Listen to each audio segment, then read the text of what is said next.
John learns a lesson. John is a middle-aged man.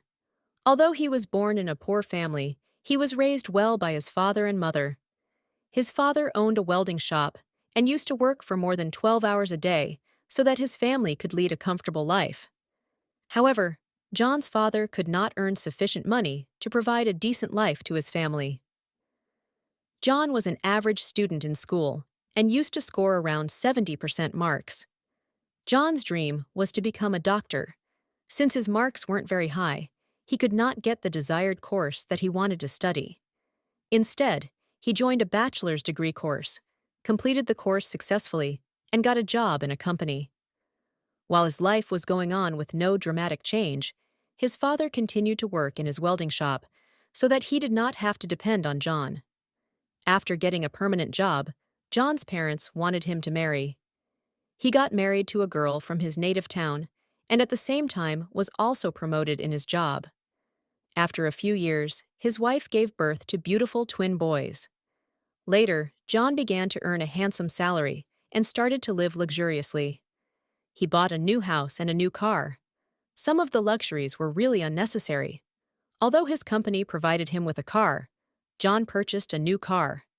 After an extravagant life that spanned almost 6 to 7 years, John was neither able to manage all the household expenses nor pay for the children's education and other basic necessities. It so happened that Joe's father fell sick, and as a result, could not continue his work in the welding shop. He requested John to give some money for his treatment and other household expenses. John, who was already suffering from financial crisis, shouted at his parents and told them that he had no money to provide. He complained to his parents, "You never sent me to a big school. I was not provided with expensive clothes. You rarely fed me with my favorite food. I was not able to taste different varieties of food. When I got low marks, you didn't have enough money to provide me with private tuition, and it took me more than 10 years to get settled. Now, while I am again struggling for money, you are not doing anything to help me, but instead are a burden to me. So please don't come to me again." His parents were left shattered. After a week, while John was on an official tour, he met a small boy aged about 10 years selling toys. The boy requested John to buy something. John asked the boy why he was selling toys instead of studying. The boy replied, "My father met with an accident a year ago, and he lost one hand. He cannot work now. My mother works as a maid in a few houses. I'm helping my parents by selling these toys. I go to school in the morning and sell toys in the evenings. I work for 3 hours a day and study at night." John purchased a few toys from the little boy.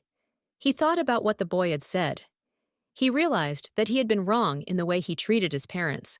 He had learned a lesson from the small boy.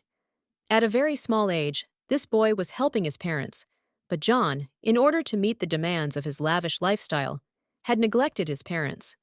So, what can we learn from John and this poor small boy? Respect is the foundation of love, and it is our duty to take care of our parents when we get older and mature.